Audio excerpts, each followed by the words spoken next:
Edmund Hawthorne's hand gripped the heavy iron handle of the storehouse door, his knuckles white against the dark, weathered wood. He didn't just close the door. He slammed it, the sound echoing through the narrow corridor like a gunshot. The vibration rattled the heavy sacks of grain stacked inside. But Edmund's focus was entirely on the woman standing before him, Abigail Moore, an adult white enslaved woman whose presence in the house had always been marked by a quiet, simmering defiance. Did not flinch. She stood with her arms at her sides, her gaze level and unbroken, which only fueled the fire behind Edmund's eyes. "You believe your spirit is your own." "Abigail," Edmund said, his voice a low, jagged rasp that cut through the silence. "You believe that because you carry yourself with that stiff neck. I cannot find the place where you break, but tonight, the lesson begins in earnest. You will not leave this room until you learn that.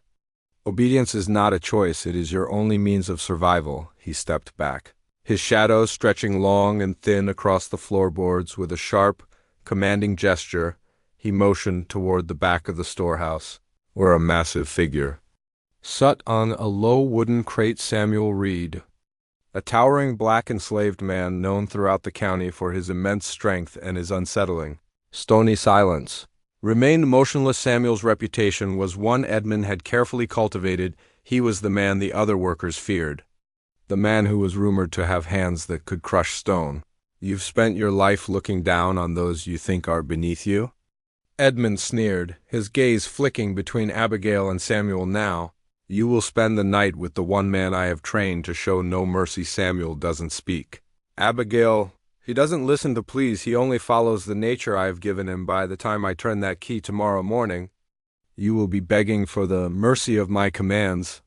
Edmund's smirk was wide and cold, a mask of pure, calculated cruelty. He reached for the heavy iron key hanging from his belt, his eyes never leaving Abigail's. He wanted to see the first crack in her armor, the widening of the eyes, the trembling of the lip, the desperate glance toward the exit. He expected the presence of a man as physically imposing as Samuel, trapped in the dark with her, to act as a psychological sledgehammer. Abigail didn't look at the door, she didn't look at the key. She slowly turned her head and looked directly at Samuel. In the dim light, she saw the sheer scale of the man, the breadth of his shoulders, the stillness of his posture, but she also saw the heavy stillness in his eyes, a depth of restraint that Edmund was too arrogant to recognize. "One night," Edmund whispered, the key sliding into the lock with a metallic screech. "One night for the giant to teach you the silence I require. I look forward to seeing what is left of your defiance when the sun rises." The bolt clicked into place with finality. The sound of Edmund's boots retreated down the hall, leaving a silence so thick it felt like a physical weight. Abigail stood on one side of the room, Samuel on the other, the space between them filled with the unspoken expectation of a monster Edmund believed he had created. The click of the lock was followed by the sound of Edmund's receding footsteps, and then a silence so heavy it felt as though the very air in the storehouse had turned to lead. Abigail Moore did not move. She knew Edmund was likely standing just outside the heavy oak door, his ear pressed to the wood, waiting for the first sound of a struggle, the first sharp intake of breath, a frantic plea, or the scuffle of feet against the grit-covered floor. He wanted the satisfaction of hearing her spirit shatter before he even walked away, but Abigail refused to give him the satisfaction of a single sound. She stood her ground, her spine as rigid as the iron bolts in the door. The darkness was deep, but her eyes slowly adjusted to the slivers of moonlight cutting through the high, barred vents across the room. The silhouette of Samuel Reed remained as unmovable as a mountain to anyone else. His size would have been a terrifying omen, a promise of violence. Edmund had spent years telling the household that Samuel was a beast in human skin, a giant devoid of soul or speech, kept only for the purpose of intimidation. Abigail didn't look at the door where Edmund lingered. She turned her entire body toward Samuel, her heart hammered against her ribs, but she forced her hands to remain still at her sides. She met Samuel's gaze, steady, unwavering, and surprisingly calm. She wasn't looking at him as a threat. She was looking at him as a fellow prisoner outside. Edmund's voice drifted through the wood, muffled but laced with a cruel, mocking amusement. "Still silent, Abigail?" Don't worry, the night is long, and Samuel has a way of making people find their voice. I expect you'll have a great deal to tell me by dawn."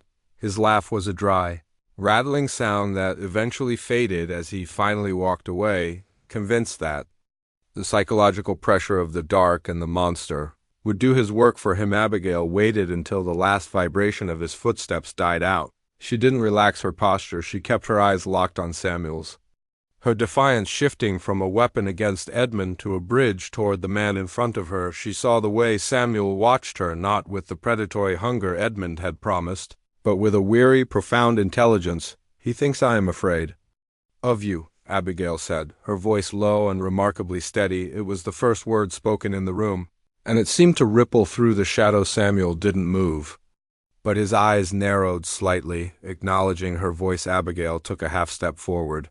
Refusing to cower, she was showing him that she saw through the lie Edmund had built around him. She wasn't just refusing to scream for Edmund.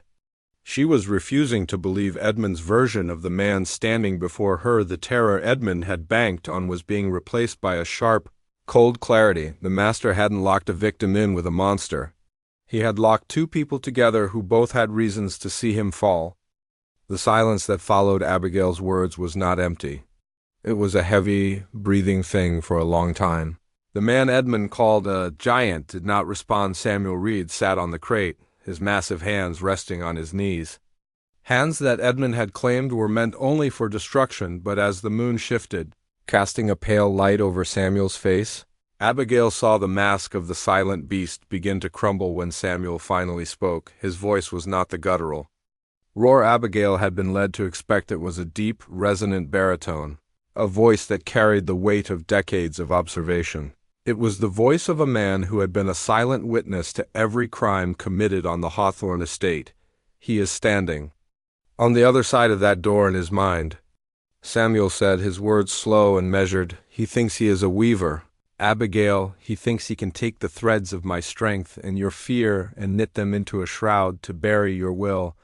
Abigail didn't flinch at the sound of his voice. She leaned against a stack of grain sacks, her eyes never leaving his. "He told everyone you were a man of no words. He told us you were the hammer he used when the world wouldn't bend." Samuel let out a short, mirthless breath that was almost a laugh. "A man who does not speak is a man who cannot testify. That is why he chose me. He uses the fear of my size to hide the cowardice of his own actions. He tells you I am a monster so that you will run to him. For protection, he creates the ghost so he can sell you the light." He stood up then, his height nearly reaching the low beams of the storehouse ceiling. He moved with a grace that was entirely at odds with the clumsy brute persona Edmund had advertised. He walked to the center of the room, stopping just short of Abigail's space. "Edmund Hawthorne lives in a house of mirrors," Samuel continued, his gaze piercing. "He tells the neighbors he is a man of God, but he keeps two sets of books in his library, one for the law and one for the money he steals from the widows' pensions. He tells the men in town he is a leader, but he trembles when the sun goes down because he knows he has earned the hatred of every soul on this land. He expects me to break you tonight, because if I don't, it means he has no power over either of us. He needs us to be monsters so he can feel like a saint." Abigail felt a cold shiver that had nothing to do with the temperature of the room. She realized that Samuel wasn't just a man of strength. He was a vault of Edmund's most dangerous secrets. Edmund hadn't trapped her with a predator. He had trapped her with the one person who held the receipts for every lie the master had ever told. "He thinks we are in the dark," Abigail whispered, a new kind of fire lighting in her eyes. "He is the one in the dark," Samuel replied. "He is outside that door, celebrating a victory he hasn't won. He doesn't realize that by putting us in this room, he has given the truth a place to grow." Abigail Moore sat upright on a rough wooden bench, her hands folded neatly in her lap. She did not pace, and she did not tremble. The panic that Edmund Hawthorne had banked on the hysterical, high-pitched fear of a woman trapped with a beast was nowhere to be found. Instead, she looked at Samuel with a clarity that transformed the storehouse from a cell into a courtroom. "He wants me to be the evidence of your cruelty." "Samuel," Abigail said, her voice cutting through the heavy air, "he wants to open that door and see me shattered so he can tell the world that even the good Ones among us are dangerous. He wants to use my body to justify your chains. She stood up slowly. Moving closer to the towering man, she was dwarfed by his shadow. Yet she did not retreat. I will not be the weapon he uses to destroy you, and I will not let him use you to destroy the person I am. He thinks he has written the script for tonight. But he forgot that we are the ones on the stage. Samuel watched her, his expression unreadable but his stance loosening. He saw that Abigail wasn't just surviving the night. She was weaponizing her own composure by refusing to play the victim. She was stripping Edmund of his only tool, the ability to provoke a reaction. If I do not scream, Abigail continued, her eyes flashing with a cold, strategic light, his power vanishes if I walk out of here with my head held high and my spirit intact. He is the one who looks like a fool. He is the one who will have to explain why his monster failed to act. She realized then that Edmund's greatest fear wasn't a rebellion of strength, but a rebellion of dignity. He could handle a fight, but he couldn't handle being ignored. He couldn't handle the silence of two people who had looked into the abyss he created and found common ground instead of terror. Tonight, Abigail whispered, we steal his greatest weapon, we steal his fear, we sit in this dark, and we wait for him to realize that the only thing locked in this room is his own inevitable failure. Samuel nodded once. A slow, solemn movement, he realized. That Abigail's choice was the one thing Edmund could never have predicted. She was turning the night of horror into a night of quiet. Unbreakable solidarity. They sat back down not as master and slave or predator and prey, but as two witnesses, waiting for the dawn to expose the man who thought he held the keys to their souls.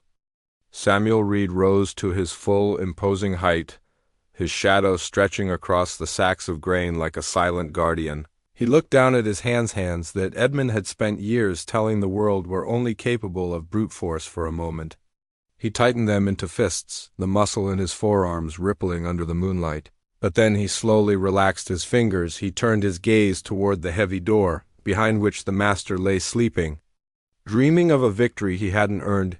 He calls me a beast because it's the only way he can justify what he does to me, Samuel said, his voice a low, ground-shaking hum. If I am a monster, then he is merely a tamer. But tonight, Abigail, I refuse the role he assigned me. I will not be the hammer he uses to strike you. I will not be the shadow he uses to hide his own darkness. Abigail watched him, seeing the profound weight of a man who had been used as a scarecrow for a coward's garden.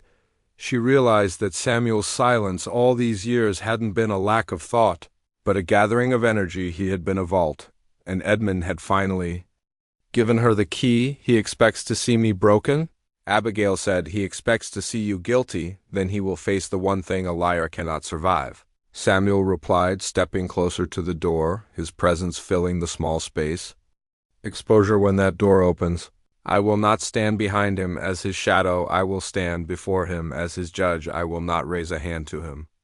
Abigail, I don't need to. I will speak the truths he thinks are buried under the floorboards of this manor. I will name the widows he cheated, the ledgers he burned, and the way he trembles when he's alone. I vow to you, by the time the sun is high, Edmund Hawthorne will realize that his power was nothing but a story he told himself in a room full of people too afraid to speak. Samuel looked at Abigail, a rare, grim smile touching his lips. He thought he locked you in here with a giant. He didn't realize he locked himself out of his own house from this moment on. He is the one in the cage, and we are the ones who hold the truth. Abigail felt a surge of strength she hadn't known she possessed. They sat in the quiet, watching the sliver of light beneath the door. The fear was gone, replaced by a cold, sharp anticipation. They weren't just waiting for morning. They were waiting for the moment the master's world would begin to crumble under the weight of his own cruelty. The first gray light of dawn filtered through the high, barred vents, turning the dust motes in the air into a shimmering haze outside. The heavy iron bolt screeched as it was drawn back. Edmund Hawthorne stood in the doorway, his silhouette framed by the morning sun. He held a lantern in one hand. Though the daylight made it unnecessary, he wanted to shine the light directly onto the ruin. He expected to find he wore a look of smug, expectant triumph, his lips curled in a practiced sneer. Of pity. The night is over, Abigail, Edmund announced, his voice booming with a false sense of authority. Aye, Trust the darkness has brought you the clarity you lacked yesterday. Step out and show me what remains of your pride. He stepped into the room, raising the lantern, bracing himself for the sight of a weeping woman or a scene of chaos. Instead, he found a silence so profound it felt like a slap. Abigail Moore stood in the center of the room, her hair neatly pinned, her dress smoothed, and her eyes as clear and sharp as diamonds. She didn't blink at the sudden light. She didn't move away from Samuel. Samuel Reed stood directly behind her. A mountain of quiet power. He wasn't cowering, and he wasn't restrained. He stood with his arms crossed over his massive chest, his shadow falling over Edmund like a dark omen. There was no sign of the violence Edmund had prayed for, no bruises, no torn fabric, no broken spirits. There was only an unbreakable, terrifying composure. Edmund's smirk faltered. He looked from Abigail's steady gaze to Samuel's unmoving face, and the lantern in his hand trembled. The lesson he had intended to teach had backfired in the most absolute way. He had expected to find two broken people. Instead, he found an alliance that didn't need words to be understood. What is this? Edmund stammered, his voice losing its resonance. Why aren't you? Why is he not in chains? Abigail took a single step forward, forcing Edmund to retreat a pace. You expected a monster. Edmund, she said, her voice a cold, level chime. But the only monster in this storehouse was the one who locked the door from the outside, and the only person who is ruined this morning is you. Edmund's eyes darted around the room, searching for a way to reclaim his narrative, but the weight of their combined silence was suffocating him. He realized, with a sinking feeling in the pit of his stomach, that the door he had just opened hadn't released them from their prison. It had invited his own destruction into the light. Edmund Hawthorne stood paralyzed in the doorway, the lantern in his hand flickering as his grip loosened. He looked at Abigail, expecting to see the hollow gaze of a victim, but instead, he met a woman who looked as though she had just been crowned. She didn't shout. She didn't even raise her voice. She simply began to speak with a terrifying, clinical precision that stripped him of his remaining dignity. You thought the darkness would be your ally. Edmund, Abigail said, her voice echoing off the stone walls, you thought that by locking us in here, you could manufacture a horror that would justify your own cruelty. But you made a fatal mistake. You gave us the one thing you've spent your life trying to deny us. Time to speak without you listening. Edmund tried to scoff, a weak, rattling sound in the back of his throat. Speak? To a beast? You've lost your mind in the dark. Abigail, no one will believe a word from either of you. Abigail's smile was thin and sharp. It's not just our words, Edmund, it's what everyone else already knows while you were outside, dreaming of my tears. Samuel and I were comparing notes. I know about the widow's pensions you've been siphoning.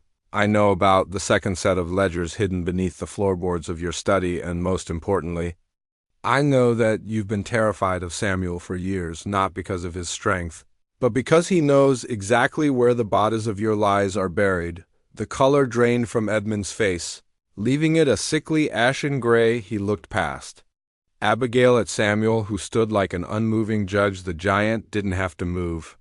His presence alone validated every word Abigail spoke. The power dynamic had shifted so violently that the very air in the storehouse seemed to vibrate with Edmund's sudden, frantic heartbeat. You're bluffing, Edmund whispered, though. His eyes darted toward the manor as if he expected the sheriff to be standing there already. Go ahead. Edmund, Abigail countered, taking another step toward him, forcing him out into the bright morning light where the other workers had begun to gather, watching in a heavy, expectant silence. Tell them what happened in here. Tell them how you tried to force a man to be a monster and failed. Tell them why you're so afraid of the truth. Because the moment you speak another lie, Samuel is going to tell them exactly where the missing gold is hidden. Edmund felt the eyes of his entire estate on him for the first time. He wasn't looking at property or servants. He was looking at witnesses. Abigail's words had acted like a master key, unlocking the fear in the hearts of everyone watching. He realized that by trying to break one woman, he had inadvertently handed his own noose to the man he feared most. Edmund staggered backward into the dusty yard, the morning sun feeling like an interrogation lamp. He looked around wildly, hoping to find his overseers or a loyal hand, but the crowd of workers had grown. They stood in a wide, silent semicircle, their faces unreadable. Abigail stepped out into the light, followed by Samuel. The sheer scale of Samuel's presence seemed to double in the open air. He was no longer a shadow in a storehouse, but a monument of truth standing in the center of Edmund's world. Samuel did not scream. He did not charge. He simply took 3 heavy steps forward until he was the center of everyone's attention. When he spoke, his voice was like the low roll of thunder before a storm calm, deep and impossible to ignore. "You told them I was silent because I had nothing to say, Edmund," Samuel began, his eyes fixed on the master's trembling hands. "But I was silent because I was counting. I counted every shipment of tobacco you reported as lost but sold in secret at the docks. I counted the silver you took from the church coffers while you knelt in the front pew. I counted the scars you gave to men who dared to ask for the wages. You promised—" Edmund tried to raise his hand to point a finger, to command Samuel to stop, but his arm felt like it was made of lead. You are my property. Your word is nothing." "The law might say I am property," Samuel replied, his voice growing in resonance. "But the truth doesn't care about your laws. I saw you burn the Moore family's freedom papers in the library fireplace 3 winters ago. I saw you forge the signature of the magistrate on the deed to the North Creek land." The crowd shifted. A low murmur, like the sound of wind through dry leaves, began to rise from the onlookers. They weren't looking at Samuel with fear anymore. They were looking at him with awe. He was speaking the secrets they had all suspected but never dared to voice. Every word Samuel uttered was a brick removed from the wall of Edmund's authority. Samuel turned to the crowd, his gaze sweeping over the men and women who had lived in fear of Edmund's whims. "He locked us in that room to prove he was a god who could make and break souls. But look at him now. Does he look like a god to you? Or does he look like a man who is afraid of a voice he thought he had buried?" Edmund's knees buckled. The psychological mask he had worn for decades was not just cracked. It was shattered. He realized that Samuel hadn't just witnessed his crimes, he had curated them, waiting for the exact moment when the master's own cruelty would provide the stage for his undoing. The sun was high now, casting long, sharp shadows across the yard, but for Edmund Hawthorne, the world had never felt darker. He collapsed onto the dry earth, his fine silk waistcoat stained with the dirt of the estate he had ruled with an iron fist. The authority he had relied on, the thin veil of fear and social standing, had dissolved like mist in a gale. He looked up, and for the first time he didn't see subjects. He saw a jury. The crowd of workers, once cowed and silent, began to move. They didn't move toward Edmund with violence. They simply moved past him. The spell of his power was broken. Samuel Reed stood over him, not as an attacker, but as a sentinel. Samuel's face remained a mask of stone, but his eyes held the quiet satisfaction of a man who had finally offloaded a lifetime of heavy secrets. He looked down at the master, and the pity in his gaze was more devastating than any blow could have been. Abigail Moore stepped forward, crossing the threshold of the yard with a grace that felt like a victory march. She stopped beside Edmund, who was now clutching at the dirt, his eyes darting toward the iron gates as if expecting a rescue that would never come. "You told me I would be begging for your mercy by dawn, Edmund," Abigail said, her voice carrying across the silent yard. "But look at us. I am standing in the light, and you are groveling in the dust. You tried to use a man's strength to break a woman's spirit.